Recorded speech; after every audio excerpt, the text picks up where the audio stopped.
오늘 본문 말씀 여러분들이 그 내용을 잘 알고 있으리라 그렇게 여겨집니다. 선지자의 생도의 아내가 엘리사를 찾아가서 부르짖어 간구를 하죠. 우리 집이 막장 신세가 되었다. 신학 공부하던 내 남편이 죽었고 또 병들로 오랜 고생하는 일로 있던 재산도 다 탕진했다. 빚까지 지었다. 그래서 빚쟁이들이 와서 빌리간 돈 내놔라고 야단들 하는데 언제까지 우리가 갚지 못하게 되면 내 두 아들들이 다 노예로 끌려가게 될 판이다. 그러니 형편을 알고 이 문제를 좀 해결해 달라고 그렇게 간청을 하죠. 예나 지금이나 참 신학생 생활이 어려운 것 같아요. 그게 또 어떻게 보게 되면 꼭 나쁜 것은 아니다. 신학 생활 때 어려움을 겪지 않으면 언제 또 겪을 수 있겠냐. 또 목회 현장은 넉넉지를 않은데 그 참 어려운 조건 속에서 소명 하나 붙들고 공부를 해야만이 좋은 목회자 탄생되지 않겠는가. 그래서 어떤 분들은 그렇게 이야기를 해요. 도무지 이해가 잘 안 된다. 가난하니까 신학생이 되는 건가? 신학생이니까 가난하게 되어지는 건가? 헷갈린다 그래요. 가난하니까 신학생이 되어지는 건지 아니면 신학생이 되다 보니까 가난하게 되어지는 건지 의문스러운 일들도 있지만 아무튼 이 가정이 지금 굉장히 어려움에 놓여 있죠. 그랬더니 엘리사가 너 돌아가서 네 이웃집 돌아다니면서 빈 그릇을 빌라 그렇게 이야기를 해요. 자, 찾고 빌리라. 이게 무슨 연관성이 있는가? 그리고 문제를 해결하는 데 있어서 그릇을 빌린다. 그 그릇 속에 뭐 한 가지라도 넣어달라고 그렇게 부탁을 해라. 그랬으면 또 모르겠는데 빈 그릇을 빌라. 이 집 저 집 다니면서 빈 그릇 갖고 다니면서 밥 한 숟갈이라도 쌀은 비싸니까 보리 한 줌이라도 아니면 감자나 고구마나 하나 넣어달라고 해라. 이 집 저 집 다니면서 그렇게 해봐라. 그러면 어느 정도 모이지 않겠느냐. 그것 가지고 가서 어느 정도라도 빚을 갚아라. 급한 불부터 끄도록 해라. 이러면 또 이해가 되겠는데 심각한 문제를 듣고 그 문제의 해결책으로 기껏 한다는 말씀이 너 돌아가서 이 집 저 집 다니면서 빈 그릇을 빌라. 빈 그릇을 빌 때 조금 빌리지 말고 있는 대로 다 빌리도록 해라. 여러분 어떻습니까? 쉽게 이 말씀을 읽어왔어요. 그죠? 근데 가만히 생각해 봐요. 빈 그릇 빌리는 것과 이 신학생 생도의 부인이 안고 있는 문제와 무슨 연관성이 있는가? 지금 심각한 어려움의 문제에 부딪히는데 빈 그릇을 빌리라니 이게 도대체 무슨 연관성이 있는 것인가? 의문이 생기지 않습니까? 너무 쉽게 읽어서 내려가는 경향들이 있죠. 그죠? 근데 조금만 생각해 보면 야, 이거 정말 이상하다. 왜 빈 그릇이야? 문제를 풀어가는데 무슨 빈 그릇이야? 아마 그런 의문이 생길 수가 있을 겁니다. 근데 정확하게 엘리사 선지자는 짚은 거죠. 고난의 문제냐 아니면 용량이 문제냐는 거예요. 지금 우리가 안고 있는 문제가 어떤 문제이든지 간에 그 문제 자체가 문제인가 아니면 그 문제를 대하게 되는 그릇이 문제인가, 용량이 문제인가 생각해 보면 아하 하는 깨달음이 오게 될 겁니다. 역시 하나님의 사람은 달랐구나 하는 것을 깨닫게 되죠. 일반적인 사고를 가지게 되면 문제 있는 것과 빈 그릇이 무슨 관계가 있길래라고 하는 의문표를 붙일 수밖에 없는데, 그런데 하나님의 사람에게 있어서는 정확하게 문제의 근원을 짚은 거예요. 그리고 그 문제를 해결하는 데 있어서 중요한 것은 그릇이다. 용량의 문제다. 용량의 문제다. 이렇게 여긴 거예요. 그래서 정확한 해결책으로 그릇을 빌려라. 빈 그릇을 빌려오라고 지시를 한 거죠.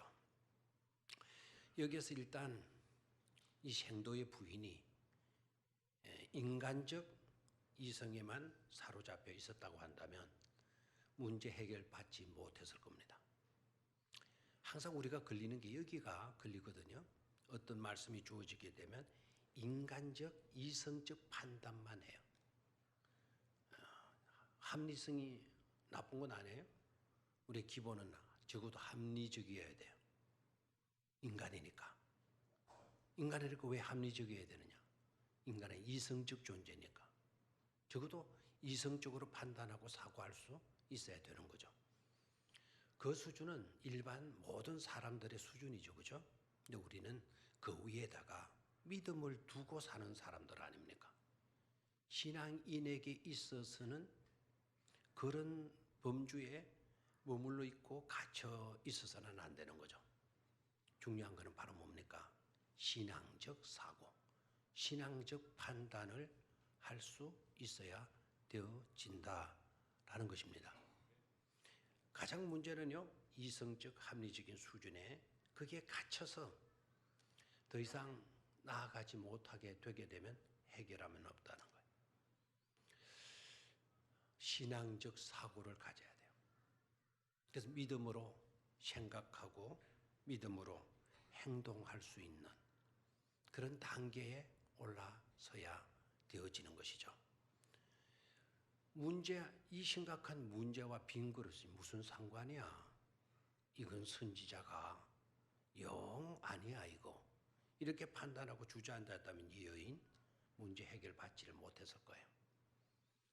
용케도 다행히도 이 용케도라는 말이 좀 안 좋은 말인데 다행히도 이 여자가 시키는 대로 하고 있다는 거예요. 빈 그릇은 문제 해결에 그 어떤 방법이나 대책이나 해결책이 아닌 것 같으면서도 선지자가 그렇게 지시를 하니까 고개는 우뚱거릴 수 있었어도 그대로 시키는 대로 했다 이 말입니다. 이집트에 돌아가서 빈 그릇 좀 주소 했을 때 그래도 이웃집들이 빈 그릇을 내가 빌려준 거예요. 거기다가 감자 하나 넣어주소, 고구마 하나 넣어주소, 라면이라도 하나 넣어주소, 쌀 바지라도 좀 넣어주소 했으면 안 빌려줄 수도 있을는지 모르지만 그럼 빈 그릇을 빌리니까 빈 그릇은 너도 나도 다 빌려주게 되어지더라는 겁니다. 그래서 오늘 저녁에 찾고 빌리라 라고 하는 이 두 단어 가지고 문제에 사로잡히기보다 우리는 그릇, 용량에 집착할 수 있는 우리가 되어져야 된다는 말씀을 통해서 그런 지혜를 터득할 수 있는 이 시간이 되어지기를 바랍니다. 어떤 낚시꾼이요, 낚시를 하는데 이 바다가 어떤 바다인지는 모르지만 아니 낚시를 던지기만 하면 금방 입질을 하고 그래서 낚시를 당겨보면 고기가 잡히는데 어떤 고기만 잡히는 거 아니까 이건 30cm, 40cm, 50cm 되는 이런 방어들이 낚이는 거예요. 우아하는 사람은 회를 먹을 줄 아는 사람 같아요. 저도 방어 그거 뭔 고기 똑같겠지 했더니 방어회가 뭐 비싸대요. 그것도 소방어가 아니고 대방어가 해야 된대. 소방어와 대방어는 뭐냐? 크고 작기에 따르다는 거죠. 적어도 10kg 이상이 돼야 방어 고기가 제맛이 난대요. 그래서 저도 10kg 이상짜리 먹어봤어요. 어느 분이 대접을 해서 먹어봤는데 마음에 들어요. 비싸서 마음에 들은 게 아니고 일단 회를 크게 썰었어요. 씹을 게 좀 있고 그 다음에 먹으니까 고소한 맛이 나더라고요. 고소한 맛. 비린내 이런 거는 없고 고소한 맛이 나고 이게 또 뭐 숙성을 시키는지 입에 들어가는 거 시원한 그런 느낌을 받았고 해요. 자, 이는 먹고 막 낚시만 여면 뭐 그런 게 올라와요. 그런 올라오는데 근데 이 낚시꾼 봐요. 또 재미나는 거. 그럼 그 올라오면 막 오늘 막 그냥 나 신났다고 막 이렇게 나와야 되잖아요. 근데 올라오면 큰 게 막 부둥부둥하다 올라오면은 에이씨 하고 그럼 그 낚시판을 빼고 다시 물에다 집어 던져 버려요. 계속 이런 거니까 에이씨 오늘 헛땅 쳤다. 헛땅 쳤다는 겁니다.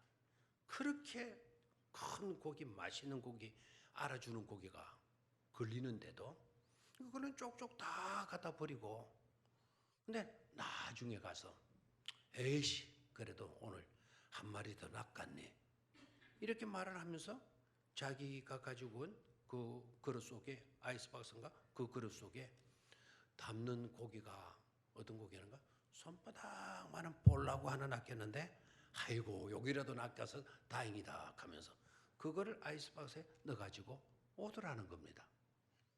여러분 이 사람이 약간 돈 사람 아니겠어요? 그래서 물어봐요. 왜 당신이 이렇게 했냐고. 그랬더니 이 사람 대답이 걸작입니다. 우리 집 후라이팬이 20cm짜리라서 그랬다는 겁니다. 후라이팬이 요 정도밖에 안 되는 후라이팬이라서 그래서 거기에 맞추는 고기를 낚아야 되는데 이런 것만 기울어오니까 화가 날 수밖에 없었다고. 손바닥만한 고기 올라왔다고 그래도 다행이라고 여겼다는 거예요. 이 사람에게 문제는 뭐였어요? 물고기가 크냐 하는 문제? 그건 문제가 아니었어요. 이 사람에게 문제는 그릇이었어요. 자기 그릇에 물고기를 맞추는 것이었어요. 용량의 문제죠. 용량의 문제. 여러분 소금물 있잖아요. 소금을 한 주먹 이렇게 가지고 나와서 이런 물병에 소금을 집어넣어요. 이런 물병에 소금을 집어넣으면 이 물은 짜올까요? 싱거울까요? 마실 수 있을까요? 없을까요? 없어요. 그런데 커다란 물탱크가 있어요. 물탱크 지붕 같은 데 옛날에는 많이 있었는데 요새는 잘 안 보이던데 커다란 물탱크가 있는데 커다란 그 물탱크 속에 한 주먹 소금을 집어넣으면 그 물탱크의 물이 짜올까요? 싱거울까요? 소금이 들어가는데 싱거워요? 변화가 있어요? 없어요? 그 물은 마실까요? 안 마실까요? 마시죠. 문제는 바로 뭐였습니까? 용량의 문제, 용량의 문제. 그래서 우리에게 부딪히는 여러 가지 고난의 문제 이런 것들이 있다 할지라도 내 용량 그릇이 작으면 그 문제 때문에 쩔쩔매는 거예요. 쩔쩔매는 거예요. 어떤 동일한 문제, 그러니까 내게 주어진다 하더라도 내 그릇, 내 용량이 엄청나게 크다고 하게 되면 그 문제는 내게 하나도 문제 되지 않는다는 사실이에요. 그러나 여러분 고난이 문제가 아니라 실제적으로 그 고난의 문제를 대처하는 뭐가 문제가 되는 거다? 내 용량이 문제가 되는 거예요. 내 그릇만 크면 내 인품이 넓고 누그럽고 원대한 그런 인품을 가졌다면 그 어떤 심각한 문제가 대두되어진다 하더라도 하나도 문제되지 않는다. 문제될 것 없게 되어지는 것이죠. 이제 여기저기서 문제가 이런 문제가 일어나는데 그 문제 때문에 막 시끄럽고 요란해. 그때 우리가 지혜로운 판단을 해야 돼. 그 문제 때문에 문제인가? 그 문제를 수용하게 되는 그릇의 용량, 그릇의 크기의 문제인가를 우린 지혜롭게 판단할 수 있어야 돼요. 이해가 됩니까? 이해가 됩니까? 자, 오늘 이 문제. 왜 선지자가 그릇을 빌라? 왜 빈 그릇을 빌되 많이 가능한 한 최대의 그릇을 빌라고 했는가? 가만히 묵상해 보면 아하 하는 깨달음이 오죠. 그게 바로 영감이에요. 성경을 읽을 때 항상 우리는 그런 영감을 구해야 돼요. 그런 영감을 구하고 성경을 읽게 되어질 때마다 놀라운 감동과 엄청난 축복과 깨달음을 우리가 얻게 되어지는 것이죠. 인간은 어차피 투트랙이라 그래요. 달리기 선수가 자기 트랙으로 달리잖아요. 100m 선수가. 100m 선수가 달리는데 자기 트랙으로 자기 코스로 달리지 않고 옆에 뭐 이렇게 나가거나 하게 되게 되면 실격이죠. 근데 두 트랙으로 인생은 어차피 달리게 되어졌대요. 그리고 양면성이 있다는 겁니다. 우리 인간은. 그 말은 무슨 말인가 하니까 산호라면 항상 좋은 일만 있는 것이 아니고 또 산호라면 항상 어렵고 고달픈 일들만 있는 것이 아니라는 거죠. 이 두 가지 길은 항상 출애구로 좋은 일의 출애, 안 좋은 근심과 고민거리의 출애기 항상 나란히 가게 되어져 있다라는 거예요. 어려움이 있는가 싶더니 그 어려움 속에도 희소식이 들어있고 반가운 기쁜 소식인가 싶더니 그 속에도 신경 쓰이는 일이 들어있다라는 거예요. 항상 두 출애구로 달린다는 거예요. 그런데 기뻐하고 감사하고 늘 밝게 사는 인생하고 늘 어둡게 근심과 걱정에 찌달려서 사는 인생하고 차이가 다른 데 있지 않다는 겁니다. 밝게 웃고 사는 사람, 늘 기쁘게 즐겁게 감사하면서 사는 사람, 행복하게 사는 사람의 길은 원출애기이기 때문에가 아니라는 거예요. 그 사람에게도 또 똑같은 일들 속에 하나의 출애기 따라온다는 겁니다. 근심거리, 고민거리, 걱정거리가 따라온다는 거예요. 반면에 늘 인상 쓰고 불만하고 불평하고 세상의 모든 문제는 자기 혼자 뒤집어 쓰고 사는 사람 것처럼 인상 찌푸리며 살아가는 인생, 그런 인생의 앞에는 원출애, 그런 인생 앞에도 원출애만 있냐? 늘 힘들고 어렵고 근심거리만 있냐? 아니라는 거예요. 그렇게 살아가는 인생 곁에는 또 다른 출애기 있는데 그 출애는 기뻐할 수 있는 출애, 감사할 수 있는 출애기 따라간대요. 누구에게나 두 출애기 있다. 두 가지 출애기 있다. 근데 왜 이렇게 사는 사람, 저렇게 사는 사람이 있는가? 대답 간단하죠. 기쁘게 사는 사람, 행복하게 사는 사람은 두 출애 가운데서도 기뻐할 수 있는 일, 감사할 수 있는 일에 집중한다는 거예요. 반대로 걱정하고 근심하고 살아가는 사람, 이런 사람은 두 출애이 있는 중에 기뻐할 수 있는 일에 관심 없어요. 좋은 일들, 감사할 수 있는 일들, 참 고마워할 일들 이런 무시해버린다는 거예요. 그래 안 좋은 줄에게만 집중한다라는 거예요. 이게 바로 문제죠. 자, 그래서 신앙인들은 아까 일반 세상 사람들과는 세상 사람들은 이성, 합리주의 그런 것으로 산다 그랬죠. 세상 사람들이 좋아하는 풍습, 그런데 풍습을 따르며 사는 사람들이라고 그랬죠. 믿음의 사람들은 그 위에 뭐를 두고 사는 사람이다. 믿음을 두고 믿음으로 살아가는 사람, 하나님의 방식으로 하나님의 뜻대로 하나님의 계획을 따라서 살아가는 사람들이 믿음의 사람들 아니겠습니까? 그러면 믿음의 사람들은 어떻게 살아야 되나? 신앙인이 아닌 사람, 신앙인인 사람에게도 역시 두 출력이 있는 거예요. 근데 신앙인들은 지혜가 있거든요. 지혜가 있기 때문에 항상 긍정적인 일들에 초점을 맞추고 살아가는 겁니다. 그러니까 항상 뭐 할 수가 있어요? 기뻐할 수가 있고, 범사에 뭐 할 수가 있다? 감사할 수가 있다라는 겁니다. 아멘입니까? 그래서 성경은 믿음의 방식을 기초로 해서 이렇게 살아라, 저렇게 살아라 명령하는 거죠.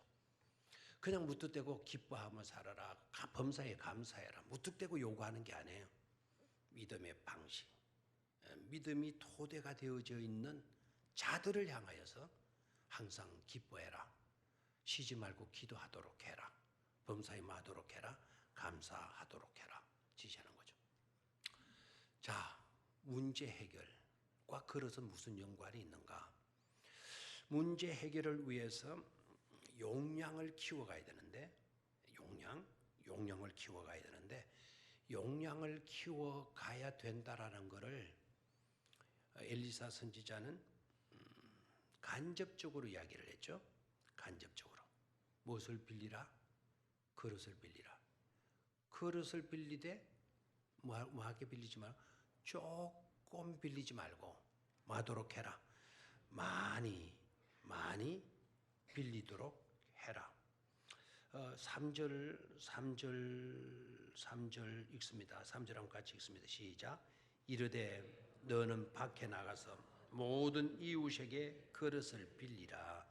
빈 그릇을 빌리되 조금 빌리지 말고, 뭐 하지 말고? 조금 빌리지 말고라고 하는 말 다음에 조금 빌리지 말고라는 말의 뜻은 말은 뭐죠? 그렇죠. 조금 빌리지 말고라는 말을 싹 빼버리고 대치될 수 있는 게 바로 뭡니까? 많이 빌리고, 그렇죠? 많이 빌리고, 너는 네 두 아들과 함께 들어가서 문을 닫고 그 모든 그릇에 기름을 부어서 자는 대로 옮겨 놓으라. 이렇게 지시를 해요. 자, 그러면 용량을 어떻게 우리가 키울 것인가? 몇 가지 단계 간략하게 말씀을 드릴게요.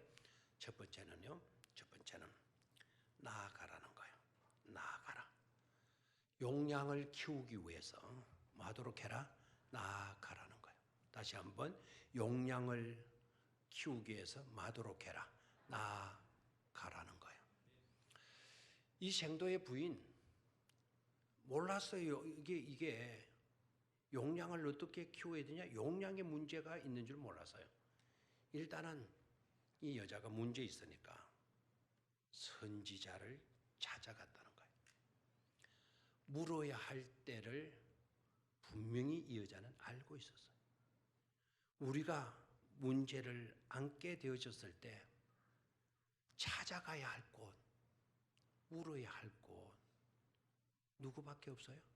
하나님밖에 없어요. 그래서 선지자를 찾았다라는 것은 누구를 찾아갔다는 거죠? 하나님을 찾아갔다는 거예요. 용량을 키우기 위해서 우리가 먼저 해야 되는 중요한 내용은 뭐 하는 거다? 하나님께 나아가는 거다. 아멘입니까? 누구께 나아가는 거다? 하나님께 나아가는 거다. 두 번째, 용량을 키우기 위해서 우리가 해야 할 두 번째 일은 하나님께로 나아가는 것으로 다 해결되어진다 생각하지 마시고요. 하나님께 나아가면 하나님이 우리를 그냥 두시지 않는다는 겁니다. 반드시 하나님께서 우리의 문제를 해결해 주시기 위하여 말씀해 주셔요. 여기서 중요한 거, 내 생각에 맞고 내 기분에 맞고 세상 여론에도 세상 사람들도 이해하고 인정할 수 있는 그런 말씀만 하시는 하나님이 아니시다라는 거예요. 때로는 하나님께서 말씀해 주시는데, 하나님께 나아가면 하나님께서 지시해 주고 말씀해 주시는데 전혀 이치에도 맞지 않고 내가 기대했던 말도 아니고 세상 사람들도 수긍할 수 있는 그런 말도 아닌 그런 경우도 없잖아 있다라는 거예요.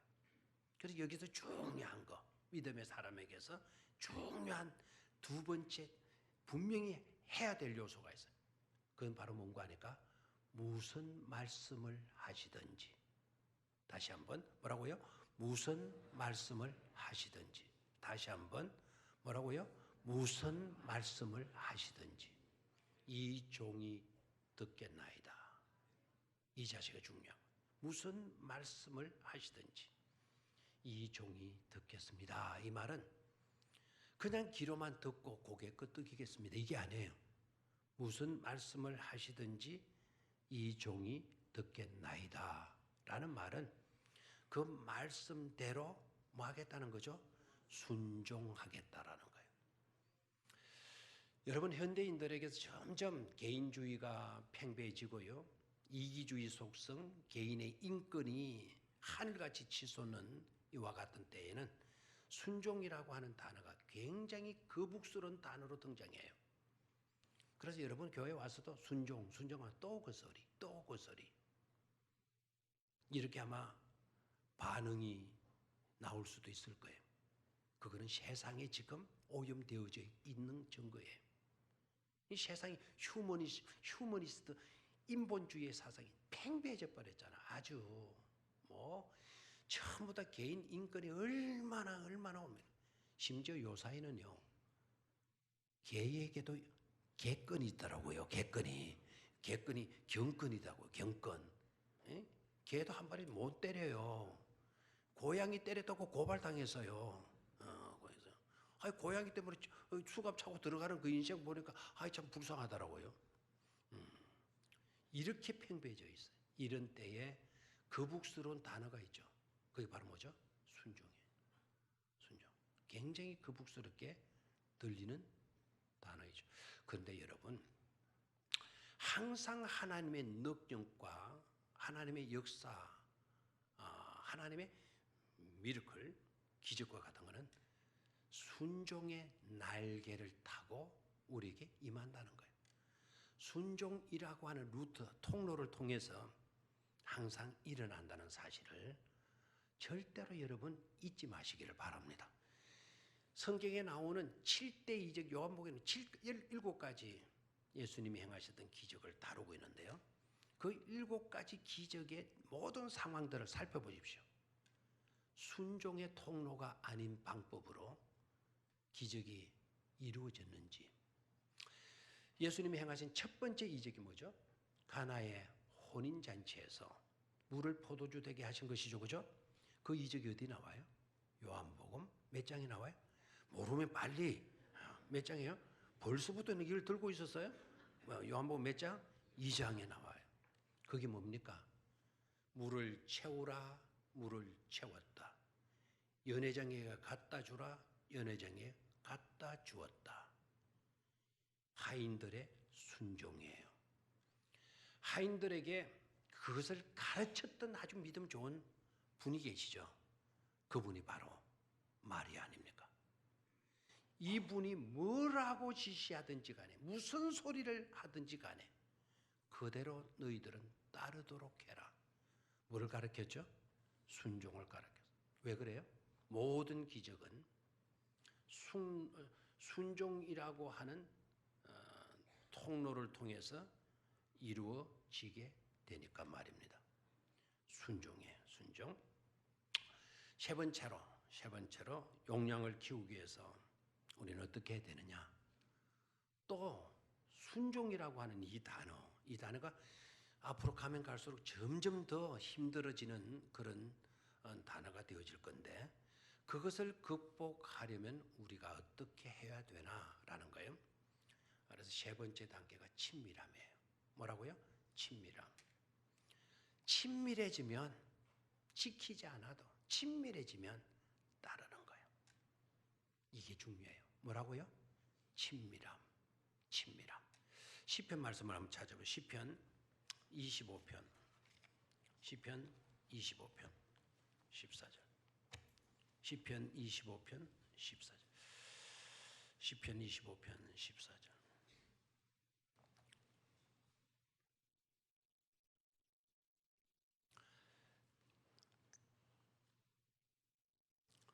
찾았습니까?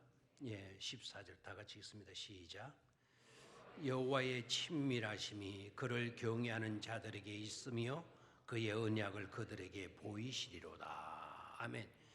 여호와의 친밀하심이 여호와의 친밀하심이 그를 경외하는 자들에게 있으며, 하나님을 경외하는 사람들에게 하나님이 주시는 게 바로 뭐냐? 친밀함이에요. 하나님을 경외하는 자들과 하나님은 친밀한 관계성 속에 있게 해 주신다는 말씀 아닙니까?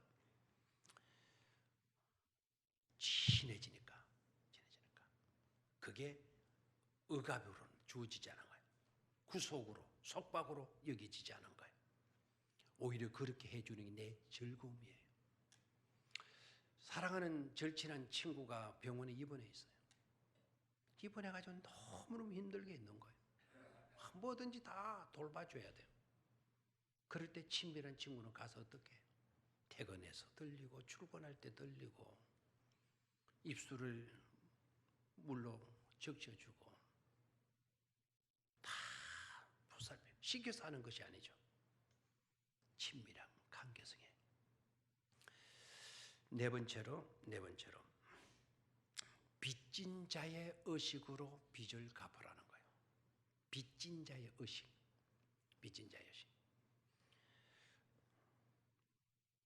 빚을 진다라는 것은 좋은 일이에요, 나쁜 일이에요? 정말 지지 말아야 될 것 또 있죠, 그죠? 그게 바로 뭐죠? 빚이에요, 빚. 이 빚. 이분들 봐요. 빚져가지고 지금 뭐 엄청난 고초에 빠져 있잖아요. 그래서 빚지지 말아야 되는데 또 주겠으면 또 빚을 지겠나요? 그렇죠? 참 딱한 일이에요. 그런데 여러분, 져도 되는 빚이 있죠. 그렇죠? 저도 좋은 빚이 있어요. 그건 뭐라고 그랬죠? 사랑의 빚이죠. 사랑의 빚. 사도 바울이 자기는 빚진 자다 그래서 자기는 빚진 자다. 로마서 1장으로 가볼까요? 로마서 1장. 빨리 찾도록 하겠습니다. 로마서 1장. 사도 바울의 고백을 봐요. 로마서 1장 14절. 로마서 1장 14절. 찾았습니까? 한번 같이 읽습니다. 시작. 헬라인이나 야만인이나 지혜 있는 자나 어리석은 자에게 다 내가 빚진 자라 그랬어요. 헬라인 이방 사람입니다. 야만인은 이거는 뭐 이방 사람을 가리키긴 하지만 이방 사람 중에 더 악질적인 사람들이에요. 그런 사람들에게 있어서나 또는 똑똑한 사람들에게 있어서나 어리석은 사람들에게 있어서나 다 나는 어떤 자다? 빚진 자다 그랬어요. 빚은 지긋지긋한 것인데 이 빚진 자다 그랬어요. 사도 바울이 빚진 자다라고 하는 이거는 어떤 의식에서 말하는 거냐? 복음의 빚진 자다라는, 복음을 전해줘야 되는데 그 복음을 전해주지 못하는 빚을 내가 지고 있다. 그들에게 사랑을 해줘야 되고 하나님의 사랑을 가서 전해주고 또 보여줘야 되는데 그 일을 내가 지금 못하고 있다. 그런 점에서 나는 빚진 자다라는 거예요. 근데 빚은 어떤 의미를 갖고 있는 거냐? 반드시 갚아야 되는 것으로 여기는 거예요.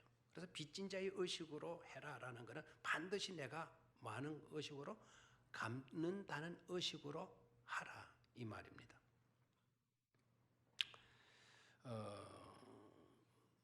일본의 경영인들 세 사람을 꼽으라. 가장 존경할 수 있는 경영인들 세 사람을 꼽으라 그러면은 그 가운데 들어가는 사람이 마스다 시다 노스케, 이름이 참 희한해요. 마스다 시다 노스케 이분이 들어간대요. 뭐 내셔널 뭐 전기 뭐 이런 것을 해서 엄청나게 그 성공한 그런 사람이라고 그러는데요. 이 사람의 그 말이 너무 재밌어요. 이 사람은 국민학교 4학년밖에 못 다녔다 그랬고, 그리고 건강이 늘 비실비실했다라는 거예요. 그리고 어렸을 때 너무 가난했다는 겁니다. 그런데 이분의 이야기는 나는 오히려 그것 때문에 그런 것들 때문에 나는 이렇게 성공할 수가 있었다고. 못 배운 것 때문에, 건강이 좋지 못한 것 때문에, 그 다음에 가난한 것 때문에. 근데 그런 것 때문에 우리는 성공 못했다 이렇게 말을 하죠. 가난해서, 배운 것이 없어서, 가방끈이 짧아서, 몸이 약해서, 나는 불행했다, 나는 힘들었다, 나는 비참하다.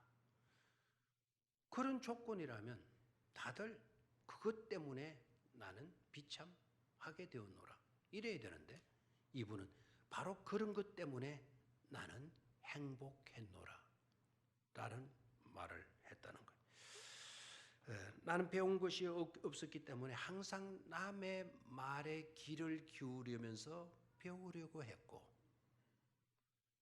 건강치 못했기 때문에, 약했기 때문에 나는 절제했고, 그래서 약했기 때문에 이런 일 저런 일 못 해서, 약했기 때문에 내가 할 수 있는 일에 집중할 수 있었고,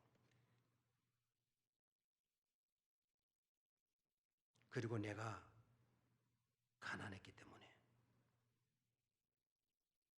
재물이 얼마나 소중한 것인가를, 돈의 가치가 얼마나 소중한 것인가를 내가 깨달았다고. 그래서 이분이요, 자기 회사에 신입사원들을 모집할 때, 면접을 할 때 물어본대요. 자네는 어떤가? 물으면, 저 이 정도까지 되려고 무척 노력했습니다. 나 그 대학 들어가고 고생 많이 했고, 그저 이거 전공한다고, 또 이 부문에 박사 논문 쓴다고 내가 얼마나 힘들은지 모릅니다. 결국 해내긴 해냈습니다. 이런 식으로 말을 하면 전부 다 낙방이라는 거예요. 다 떨어뜨린다는 거예요. 그 회사에 취직되어지려고 하면 자네는 어떻게 지내왔는가? 라고 물으면 저는 한마디로 너무 운 좋은 사람이라고. 안 믿는 사람들에게는 운이죠.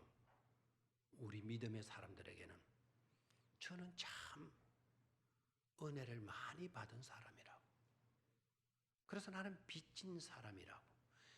그런 말을 하는 사람은 뭐 어디를 나오건 대학을 나오건 박사학위 상관없이 그분을 쓴대요.